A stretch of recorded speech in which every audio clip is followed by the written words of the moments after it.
Welcome again. Today we'll discuss English phrasal verbs and their Amharic translation. የእንግሊዝኛ የግስ ሐረጎች እና የአማርኛ ፍቺያቸው። የመጀመሪያው ቃላችን take out የሚለው ነው። Take out, it has all three parts of speech. It is verb, it is noun, it's adjective. It depends what we use it. በተመሳሳይ በአማርኛም እንዲሁ ነው። take out ማለት ማውጣት መውሰድ የሚል ትርጓሜ የለው ወይም ደግሞ ተይዞ የሚኬድ something ተይዞ የሚኬድ ሻንጣ ተይዞ የሚኬድ ምግብ ተይዞ የሚኬድ በማለት እናያቸዋለን። Example: The kids took out the trash last night. ልጆቹ ቆሻሻውን ትላንት ማታ አወጡ። We ordered takeout for dinner last night. ትላንት ማታ እራት አዘን አስመጣን ወይም ትላንት ማታ እራት አዘዝን ከውጭ አዘዝን የሚለው ትርጓሜ ይኖረዋል ማለት ነው። The takeout window was closed last night. ትላንት ማታ የመሸጫ መስኮቱ ተዘግቶ ነበር። I will take out loan for this. ለዚህ ብድር እበደራለሁ። እንደምትመለከቱት በየቦታው ቃሉ take out ስንጠቀመው ይቀያየራል አጠቃቀማችን ወይም አትርጓጓማችን። take out አወጡ ይሆናል። take out አዘዝን የሚሆንበት ጊዜ አለ። take out window ሲሆን this is an adjective, it's describing the window. መስኮቱን ነው የሚገልጸው ምን አይነት መስኮት እንደሆነ የመሸጫ መስኮቱን መሆኑን ይገልጽልናል። ሌላው take out ደግሞ take out loan ብድር አወጣለሁ የሚለውን ትርጓሜ ይሰጣል ማለት ነው። So these are different uses of take out. አተረጓጎማቸው እንግዲህ እንዳጠቃቀማችን እንዳቃሉ አጠቃቀማችን ይለያያል ማለት ነው።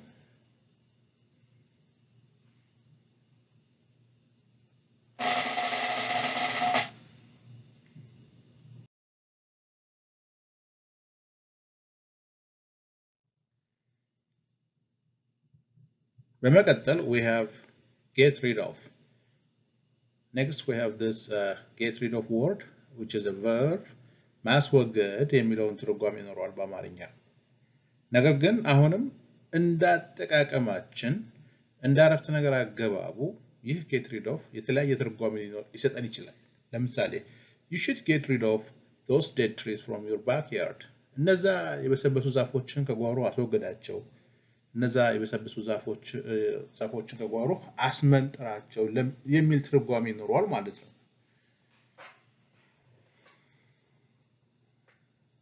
get rid of ማስወገድ።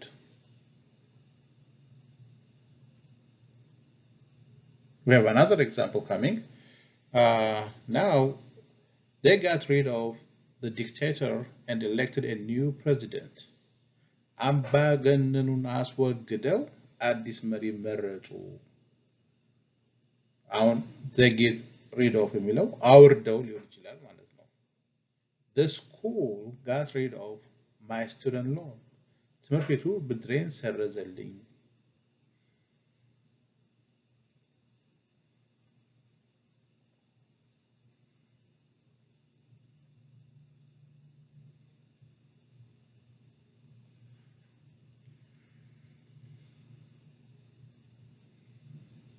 ሌላ another example. You should get rid of your old shoes. አሁን እዚህ ጋር get rid of የሚለው ትርጓሜ ጣለው የሚለውን ትርጓሜ ይሰጠናል። ያረጁ ጫማዎችን ጣላቸው እንደማለት ነው ማለት ነው።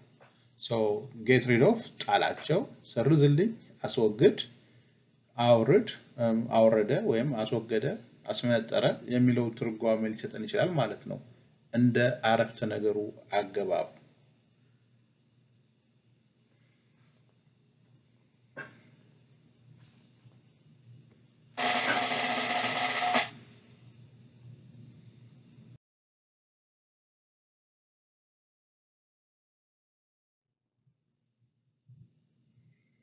Next we have get across. get across መሻገር ማሻገር የሚለውን ትርጓሜ ይኖረዋል direct meaning depending on where you use it. Sometimes it means sharing your idea or making sure people understand you what you are talking about. So in the first example, I'm on this side, you should get across the street. እኔ በዚህ በኩል ነኝ አንቺ መንገዱን መሻገር አለብሽ. So this is the direct meaning of get across. The next one is the teacher has to get his idea across. መምህሩ ሐሳቡን ማስረዳት አለበት. So in this case, get across his idea is he has to be able to teach the kids, or he has to be able to let the kids know what his idea is. መምህሩ ሐሳቡን ተንትኖ ማስረዳት አለበት የማለት ትርጓሜ ይኖረዋል እዚህ ጋር ማለት ነው. get across.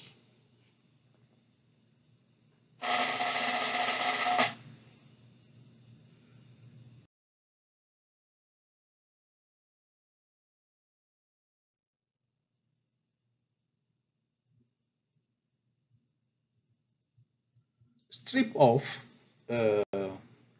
መገፈፍ የሚለው ትርጓሜ ነው ያለው. ትራንሲቲቭ ቨርብ ነው. የሚገፈፈው ተገፋፊ የሆነ ሰው አለ ማለት ነው.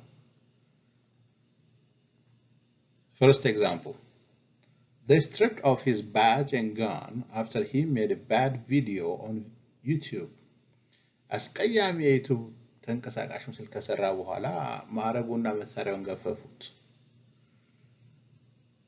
Another example, Kiran stripped off the bark of eucalyptus tree to make traditional medicine. ኪያ የባህላዊ መድኃኒት ለመስራት ከባህር ዛፍ ላይ ልጡን ላጠችው. ለማ stripped off his clothes to find the ant that was bothering him. ለማ ያስቸገረችውን ጉንዳን ለመፈለግ ልብሱን አወላለቀው. So stripped off አወላለቀው ለልብሱ ነው. ላጠችው ለልጥ ነው. and stripped off ገፈፉት ለስልጣን ይሆናል ወይም ደግሞ አንድን ኃላፊነት ሲቀማ አንድ ሰው stripped of his power, stripped of his this and that እንላለን ማለት ነው.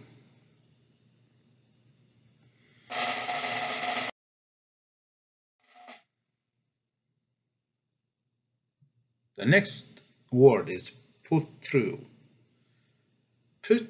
put through ማገናኘት በስልክ ሲሆን ወይም ደግሞ ማሳለፍ የሚለውን ትርጓሜ ይሰጠናል ማለት ነው.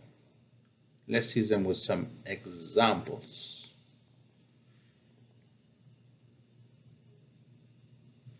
All right.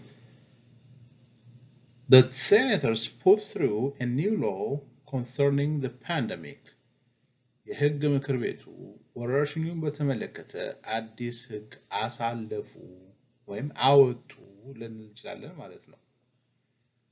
So put through ህግ ማውጣት ወይም ማሳለፍ የሚለውን ትርጓሜ ይሰጠናል. ሌላው my dog put me through a lot of trouble. ውሻዬ ብዙ ችግር ውስጥ ከተተኝ. That means he was biting people or he was unruly, so the dog gave me some trouble. To describe that, we use my dog put me through a lot of trouble. ውሻዬ ብዙ ችግር ውስጥ ከተተኝ.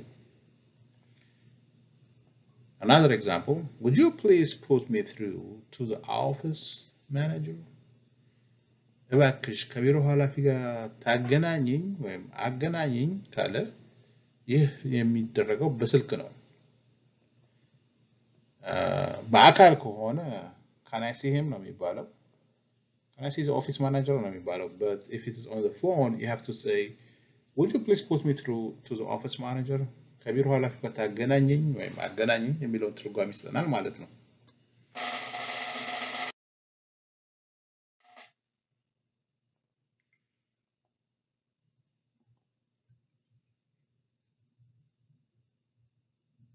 get off የሚለው ውረድ የሚለውን ትርጓሜ ይሰጠናል። ውረድ get off my back ከጀርባ ላይ ውረድ ሊሆን ይችላል ማለት ነው። Let's see some example. The guerrilla fighters didn't get off the back of the people. የሽምቅ ተዋጊዎቹ ከህዝቡ ጀርባ ላይ አልወረዱም።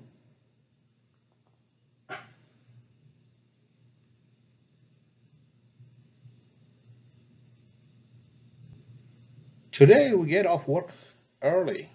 ዛሬ በጊዜ ከስራ ተለቀቅን። Get off ተለቀቅን የሚለው ትርጓሜ ያለው ማለት ነው እዚህ ጋር። Another. To get to the park you have to get off next station. ወደ ፓርኩ ለመሄድ የሚቀጥለው ጣቢያ ላይ መውረድ አለብህ። So this is giving a direction on a bus or on a train. Get off means መውረድ። Get off your high horse. አትኩራራ የሚለውን ትርጓሜ ይኖረዋል እዚህ ጋር። This is idiomatic expression. Get off your high horse ካለን አትኩራራ የሚለውን የአማርኛ ትርጓሜ ይሰጠናል ማለት ነው።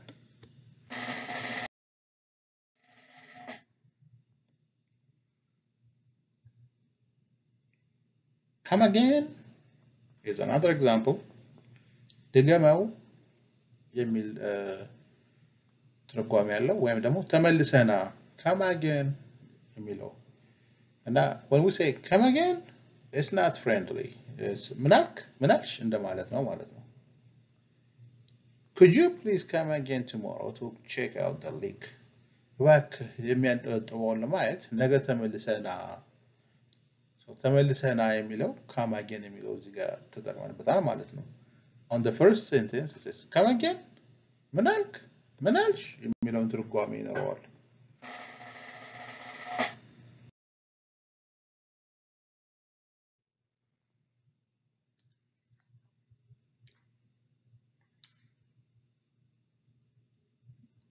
Come over መጡ የሚለው ትርጓሜ ያለው።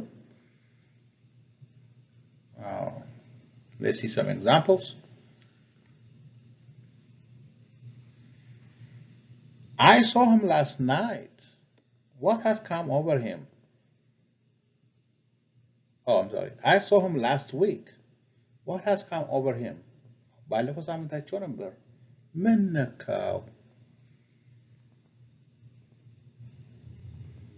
Another example. At first, Satu was against our plan. Now he has come over. በመጀመሪያ ሳቱ ቅዳችን ተቃውሞ ነበር። አሁን ከኛ ጋር ነው ወይም አሁን እኛ ደጋፊ ነው የሚለውን ትርጓሜ ይሰጣል። He has come over. ወደኛ መጥቷል፣ ወደኛ ተቃቅፏል፣ በሐሳብ ከኛ ጋር ሆኗል እንደማለት ነው። Our neighbor came over last night and we watched the new TV show. እዚህ ጋር came over past sentence form of come over ነው። So what happened? ትላንትና ጎረቤታችን መጣና አዲሱን የቲቪ ትዕይንት አየን። So come over እዚህ ጋር መጣና የሚለውን ነው። come over ሁለተኛው ላይ ከኛ ጋር ሆነ እኛን ደገፈን የሚለውን ትርጓሜ ይሰጠናል። On the first one, what has come over him? ምን ነካው የሚለውን ትርጓሜ ይሰጠናል ማለት ነው።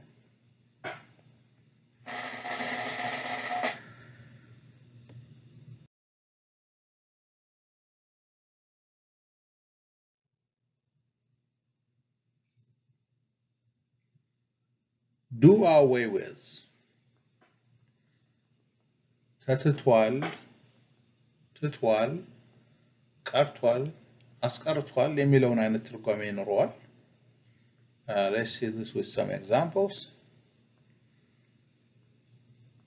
Our store is planning to do away with paper towel.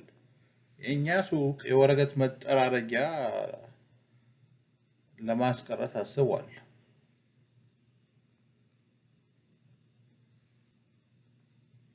The school do away with in-person class. ትምህርት ቤቱ በአካል ማስተማር ትቷል።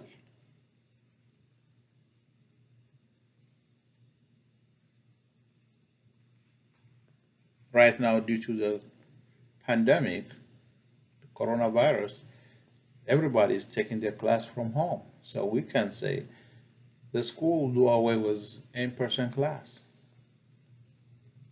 for the time being. ትምህርት ቤቱ በአካል ማስተማር ለጊዜው ትቷል የሚል ትርጓሜ ያለውን አረፍተ ነገር መፍጠር እንችላለን ማለት ነው።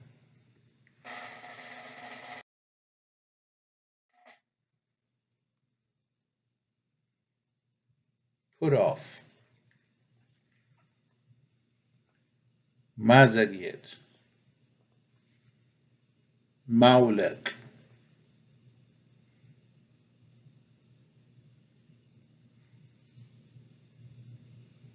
የሚል ትርጓሜ ይኖረዋል። ለምሳሌ Kiera put off her college career due to the pandemic. ኪራ በወረርሽኙ ምክንያት ትምህርቷን አዘገየችው። So most students are afraid of going to school, so what they did was they postponed their school starting day. So that is a good example. I should put off my sweater. It's getting warmer. So ሹራቤ ማስቀመጥ አለብኝ ሞቅ እያለ ነው። The government official speech put us off. The government official speech put us off. የባለስልጣኑ ንግግር አናደደን የሚል ይሆናል። The barking dog put me off.